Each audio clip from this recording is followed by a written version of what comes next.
super excited to host Mr. Owen. I had the opportunity to meet him during a social event at Tech Plus recently in New York, and he had so many amazing stories and advice that I thought I should definitely get him on the show. So, first of all, thanks a lot, Owen, for your time to do this. It's great to see you, Mayur. Thank you. Yeah. So, Owen, like, if I were to ask, what are the three major highlights from your career till date? What would those be? Oh goodness. Well, when I was 25, I had my own show on MTV. That was pretty exciting. We had this electronic music show called AMP. My career has really been about transitioning from starting out as an artist and then becoming an entrepreneur. We had a show, reached about 2 million people a week. It was an electronic music show. That was in '97. So that was a big exciting thing. Um, More highlights. Well, I would say um, in 2009 we released a 3D IMAX movie, which was fully animated, which was a um, realization of a 9 year project working at Rensselaer Polytechnic Institute. I had been working in at the Hayden Planetarium at the American Museum of Natural History. And then I came up here to Troy to work with a group of scientists who were looking to bring people into the world of atoms and molecules. And so that was a project working with a bunch of scientists, simulation artists, and then merging that with animation and special effects and computer graphics to develop this animated 40-minute long 3D movie called Molecules to the Max. So that came out in 2009. That was pretty incredible to see it on the largest screen in the world, and actually see the film. The frames of the film are about this big, so that was all very exciting. For the 3D IMAX, they make two reels of film, one for the left eye and one for the right eye, and then I would say, uh, in 20 what was that 2016, uh, we I had a virtual reality company called Daydream, and that company, you know we got an anonymous email saying that somebody wanted to a anonymous company was looking to purchase our name, and we had no idea who that was. And then we went ahead and wound up selling our name for almost $1 million, and then it turned out to be Google, and Whoa. Google took that name and then they turned that into their whole new mobile VR platform. So that was really exciting, and it was kind of really what my business needed at the moment to stay alive. So that was pretty exciting. There's just three things off the top of my head. There's been so many. I don't know. Yeah, I am pretty sure, but like it's the three highlights you shared like has so much like diverse stories. Like each one has like uh, a lot of things to accomplish for that. So it's incredible. And you mentioned you started from artist to entrepreneur. And what are some reasons you find a lot of people, a lot of artists don't make that leap? Like, What's holding them back? Um, Probably most of the same things that hold me back. I think it's tough to do sales, even for people who like doing sales. It's still hard. There's a certain kind of person that can, get up every morning and just, deal with like endless amounts of rejection and people not caring at all about what you're doing, and just keep going and keep grinding and just grit it out and not take it personally. I think maybe for artists too, because they're so connected with their work and they feel like it reflects on them, just like I'm sure a lot of developers do too. Um, they take it personally. So I think a lot of artists don't necessarily have the same hustle muscle, but I think they develop it because you need to. You really have no choice, and that's kind of what happened to me. I mean, you don't have any choice. You either have to do that or you have to, get it. For an artist, I guess the other path is, becoming a professor or getting a job in a museum or a gallery or something. But then they just sort of have a day job anyway. Um, um, so for me, I was just grinding for so many years, and then I realized that, I was actually spending more of my time like building companies and selling and developing things than I was actually really doing anything creative, you know. Nice.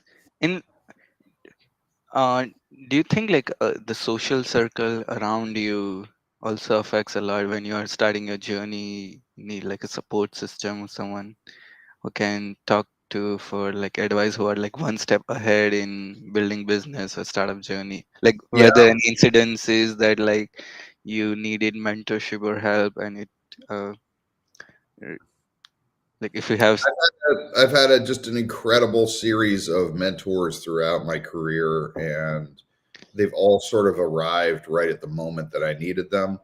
But I would recommend having, like, at different times. I'm not on one at the moment, but at different times I've been on different boards of other CEOs. And I think that that's really super valuable to meet once a month with a group of other people that have either been through what you're going through now or are, earlier on their journey. But I think it's really good for leaders to be able to, kind of open up to each other and talk about things that really only they can really relate to.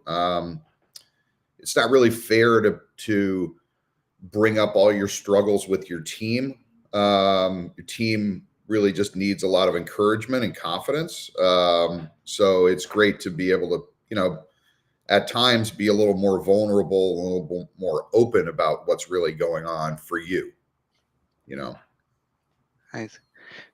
And like one thing I find challenging about like startup is you have very less information to make decisions and judgment, and your one big judgment deciding the strategy or vision also affects the company's trajectory. Mm-hmm. So like what are the lessons you learned among all the companies you started and exited about making better judgments?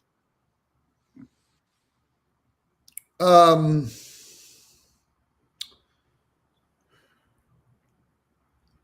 I think I've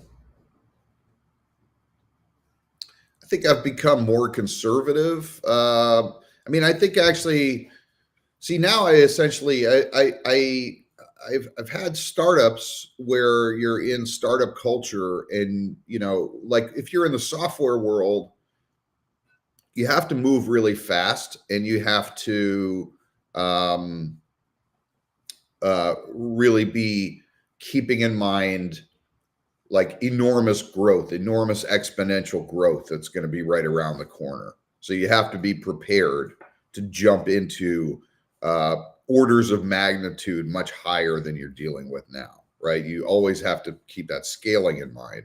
Whereas now I have really a small business, and it grows much more slowly, and it develops much more slowly. So I've had to kind of scale back my own ambitions in some ways, because I'm realizing now that I'm in something that is going to have much more gradual growth, and is not necessarily going to explode and turn into a unicorn, right? But So I would say, I guess I've learned to um, really be a lot more responding to the actual analytics of what's actually happening in my business, rather than any kind of pie in the sky projections or ambitions. So now I'm just extremely realistic about profitability on every project, and just more like a small business owner. I see.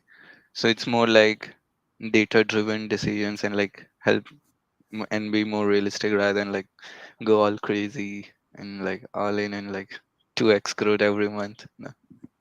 Well, I mean, when you're working with cutting edge technology, there's always the temptation to feel like, oh, this is going to take over the world in the next year. Like, this is a year from now, it's going to be completely different. Um, but that rarely happens. I've felt that way at a number of times in my career, and then things kind of wound up sort of staying the same.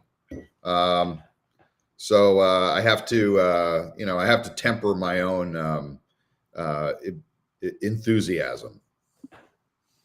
Nice. And when you start a new venture, is it like you fall in love with the problem or you fall in love with the customer category, or you have a right co-founder and you're like, okay, let's do something. Like, what's the process? I think it's obviously you want to do something that you're very excited about, because you still want to be waking up in the morning 5, 10 years later and still be super excited about it every day. So, but I think it's really just finding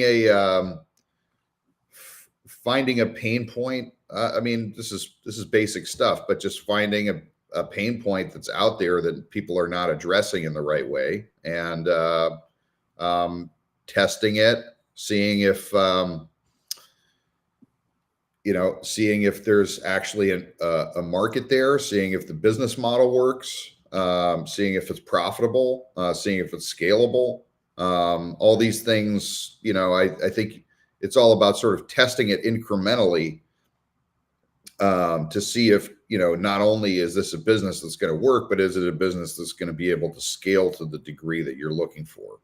Um, because a lot of times you sort of hit a ceiling in terms of your addressable market, and it may be a lot smaller than you thought it was. Got it. I see. I'm curious to know your tips on like creating the company culture Mm-hmm. and hiring the right people, and like if you had any incidents where you hired someone and it didn't fit well, and how you learned that and had a better filter of getting to know which are the right people your needs. If you can share, that would be great. Sure. Well, I really look at people's personality types a lot. I think that it's interesting when you have a very small business, and then right now we have about 8 people on our team, so it's still a very small business. Um, and we have a number of other vendors and consultants and things that we work with, but I mean the core team is about 8 people. So you want to have people that are optimists, pessimists, realists. You want to have people that are cautious and people that are really not. You want to have people that are analysts, and people that are more intuitive. So it's good to have that balance. I, obviously, different roles require different kind of personality types. Um, I really try to make sure I'm not. I really look out for people that are bringing a lot of anxiety into their jobs and bringing a lot of complaining and worry, things like that. Because I just, while that may be perfectly reasonable and justified, I do feel like it can be really corrosive in the company culture. So I really like folks that just have a super can-do attitude, and they just understand that it's there's no excuses, there's no complaining, they just go ahead and get the job done.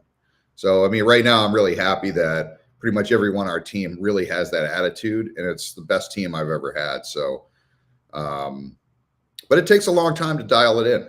And I, for me, it's always been that things just have a natural way of people kind of passing on to where they're meant to be. Um, Certainly, being in a startup culture or a small business is not for everyone. I see. But I'm always amazed, like how can people make that decision in like 1 or 2 meetings for the job interview? Like it's like sometimes people can behave very nice during the interview.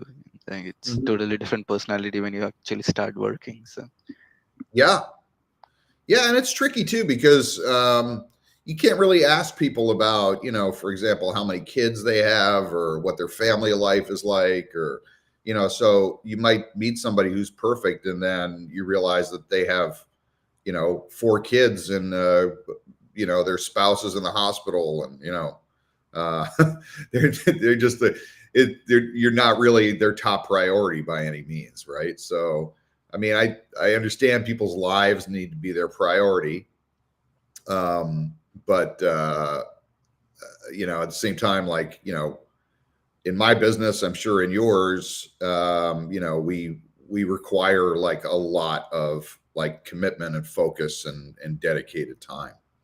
So, I don't know. I think it's a lot of it is just intuitive. I mean, you spend enough time with people, you start to be able to feel people out better and kind of get a sense of them. But I also try to you know start people out on more of a trial basis. I don't really commit usually to um, bring people on as employees right away. I will generally will give them like a 3 month trial period as like a 1099, see how they do. Um, just so that and I think that's a mutual thing because they may not you know from their side too, they may not be getting what they were expecting when they came in. So I usually try to give it a 3 month trial period, no expectations, and then see how it goes from there. makes sense. And like if you let's say were to hire a developer, you could hire a developer from Silicon Valley versus Midwest versus Asia. Like how do you make okay? Is it worth paying that high salary or not? How do you like keep the operational cost low with the people? Well, I really just try to pay for results. Hmm. Uh, so I try not to focus on it whenever possible. I really try not to focus on paying people by the hour. I try to focus on saying, this is a deliverable we need. We can pay you X amount for this deliverable.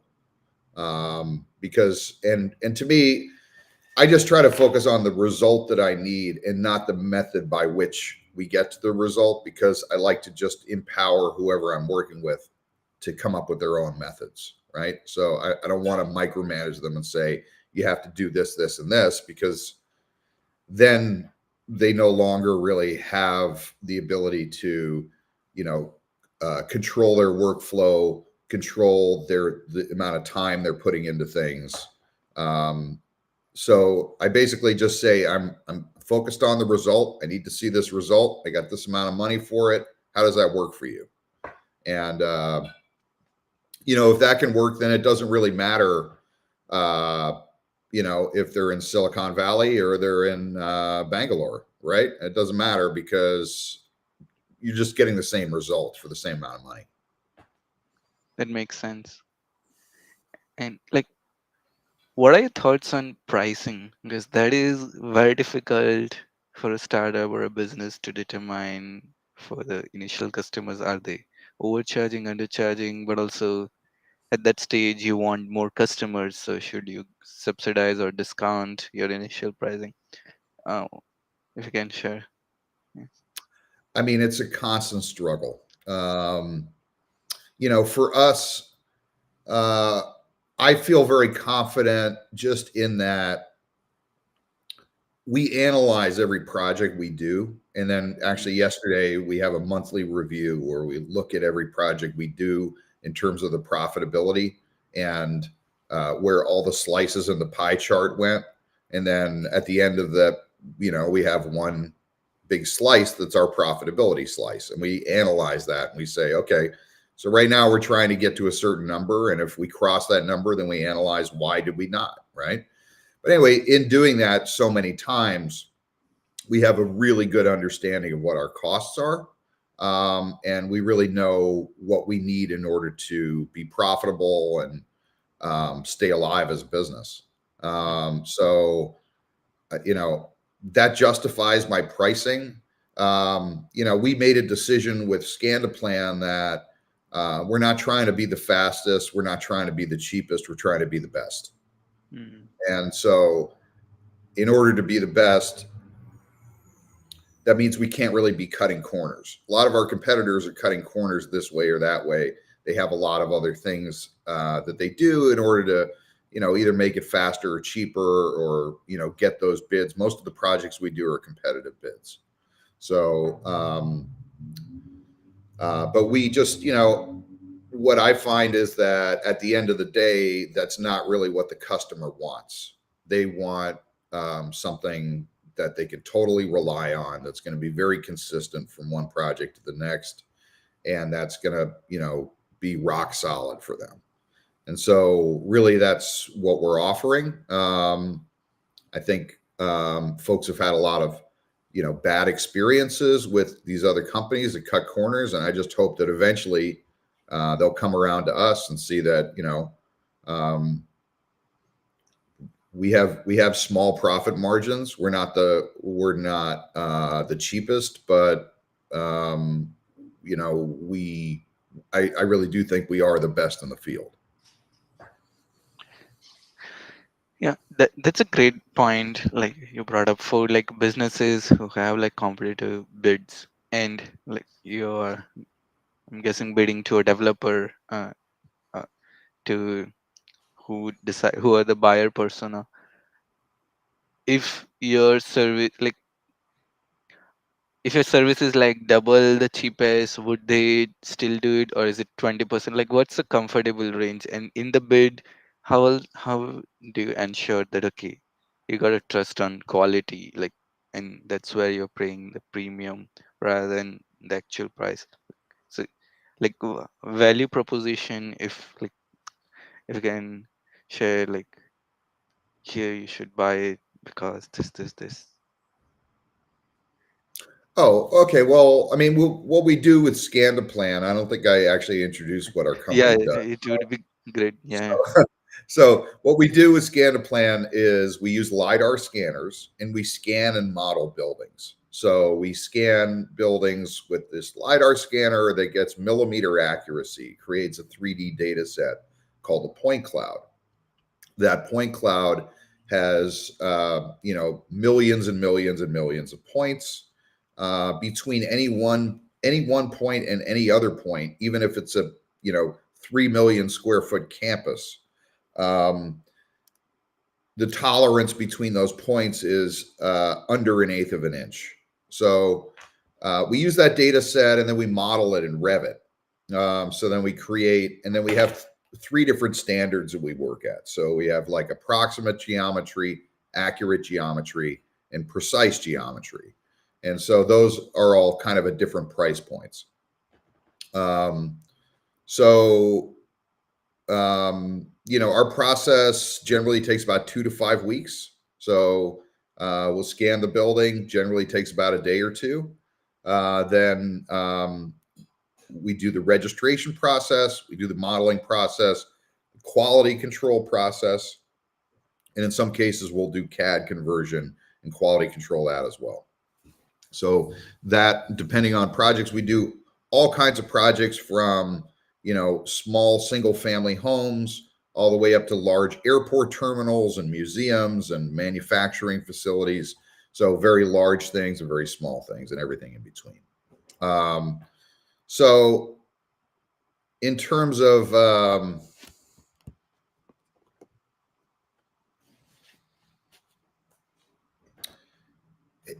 competition, I often don't see what the competitive bids are, or I Mm. might hear secondhand that somebody came in at half the price that we did. In those cases, I gotta say, I just feel like there's a lot of people out there going around. You can use your iPhone and make a model. You could pick up your phone and do it yourself and have a model of a building and tomorrow if you wanted to. So it's really just about you kind of get what you pay for. So we're doing everything at the highest, most professional level that we can absolutely verify and validate the tolerances, the accuracy, the level of development that the work is done at, and it's costs money. Yeah, yeah, I can like totally understand. If you want like very precise model, you gotta get enough time and put all the human efforts to do all those checks, and it's not fast. Yeah. It is actually pretty fast. It's just it's not instant. Hmm. You know, I mean, at the moment, there may be a time 10 years from now where you just push a button and you get something that is just as good as scan to plan. I'm not sure. It's AI is not that good yet that it can really analyze a building and model it in the same kind of accuracy that we do manually. Right now, while I'm very interested in AI and I'm keeping up on it every day, we don't use any AI whatsoever in our workflow because we really what we're offering to our customers is that manual supervision and that craftsmanship that goes into all of our projects. And that's one of those corners that we just don't cut. Got it. And you had multiple exits, so can you talk about how that conversation starts? What are the things you need to keep in mind if you're starting a business to plan for an exit? Um,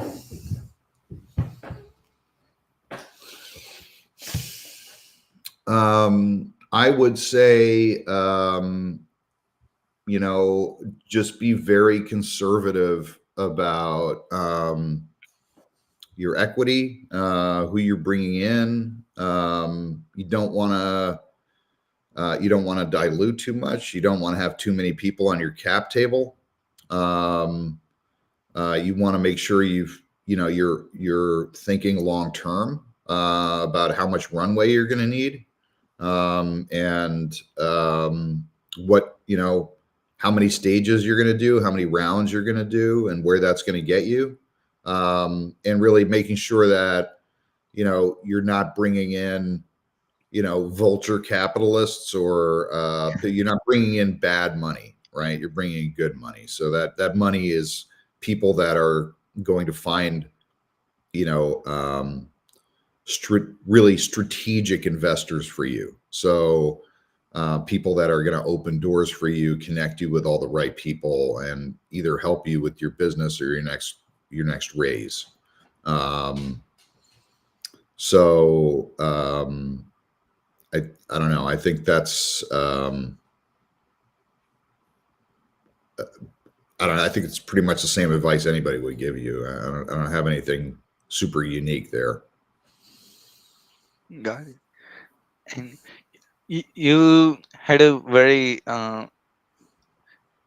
good perspective on like when one should bootstrap the business, when one should do the VC route, and when it's good or bad. Like, so how should like start a founder should plan for it.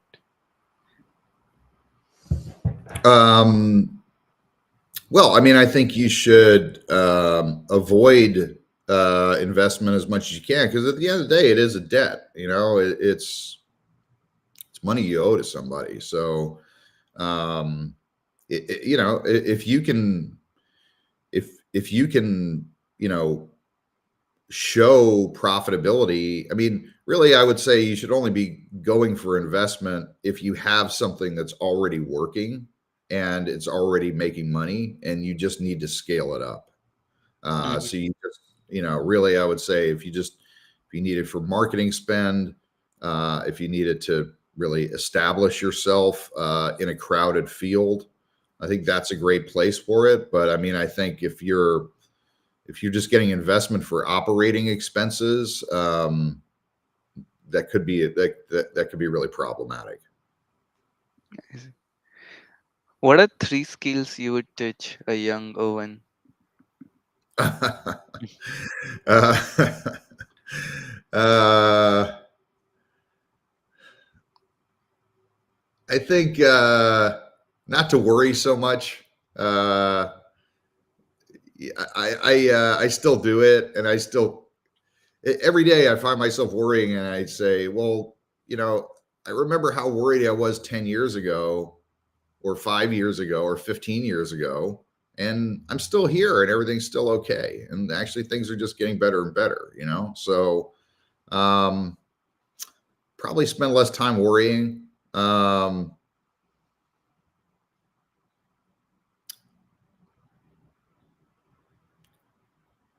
think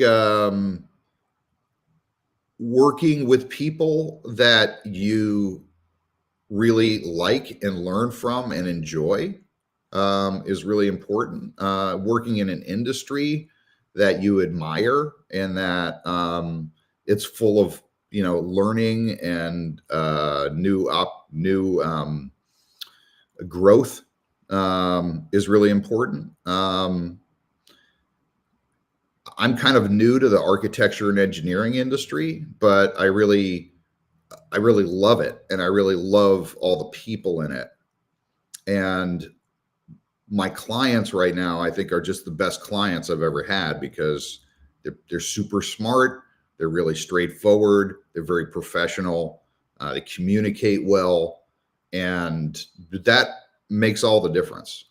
Um, you don't want to be in an industry where you can't stand the people that you have to deal with every day. Um, I don't know. Maybe a third one would be um, um, just staying really, being very disciplined about time management. Um, if you're running your own company, there's nobody else who can tell you what to do. You have to come up with all of it on your own. So my calendar is like very, very scheduled. I use the Pomodoro technique. So I break up my whole day into 25-minute increments, so that way I can, you know, um, have my own, KPIs about how well I'm performing, and I'm always tracking myself as if I'm my own manager. Um, so I think getting in the habit of, really thinking about, like, what do you need to do every week that nobody else is going to tell you to do, and writing that down for yourself and being your own manager is a really important skill to cultivate. Yeah. And everything also you mentioned earlier, sales. It's it's a great skill. Yeah. So there's Yeah. these are great, some great advice. I have like one rapid fire round. So I'll ask questions and you have like few seconds and few words. Yeah.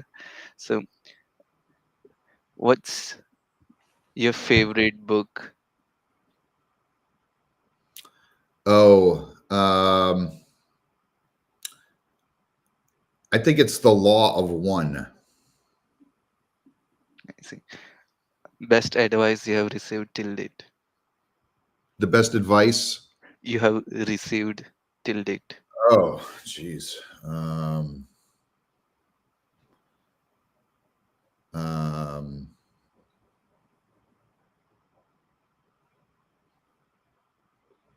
Love everyone, serve everyone, and tell the truth. Your role model. My role model. Um,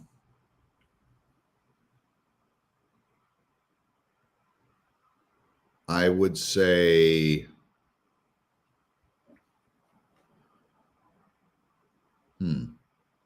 I don't know. I have to get back to you on that. I'm not sure if I have one at the moment. Okay. Um, anything you wish you would have done differently? Uh, not especially. I think in general, I probably would have been a little bit more patient and a little more, like I said, not worrying as much, um, and just been a little more patient and easier. And I'm giving myself that advice right now because, as it is with you, I'm sure there's a million things to worry about. But, I think just having more faith that things are going to work out. Yes. If you were to teach a course, would that course be about? Um, I think it would be about, well, to me, I'm really interested in. I don't think I could teach this course, but I might want to bring in some other people who could. But I'm really interested in what happens with buildings at very high level of digital twin status. So really, what we do is we provide kind of the three-dimensional version of the building, and then from there, a lot of our partners are taking these models into all these really interesting places where they're able to do, predictive analysis on the efficiency of the building, on the plumbing, mechanical, electrical plumbing, all these kind of things, and actually get it to the point where the building becomes autonomous. That's hyper efficient and hyper autonomous. To me, that's really exciting, and it's exciting to see that being applied to older buildings and historic buildings. Um, and that's really sort of what ScandiPlan comes in for. So I don't know. I don't know if I could teach that course, but I would love to sit in on that course and maybe you know, yeah, I'm actually thinking about putting it together right now. That's amazing. What is a tweet you would like to be remembered by? Oh, I don't do that. You don't. I see. Okay. I think anything which we didn't cover and you want to share on a closing note. Uh, well, check us out at scandaplan.io. Reach out to me. Let me know if you have any thoughts. You know, I just keep, I've changed careers 7 or 8 times. I keep evolving, keep pivoting. And so I'm always excited to hear people's crazy ideas, even if, that might be those that's how sort of the seeds get planted for all the new evolution and all the new pivots and things. So please feel free to reach out to me if you have any thoughts. Take a look at see what we're doing with Scandaplan, and hope we can have some interesting new connections and conversations out of this. Amazing. I had a great time hosting you, Owen. You have like some amazing stories you shared and lots of things to take away. So thanks a Very lot. good. Hey, Yeah. thank you, Maria. Okay.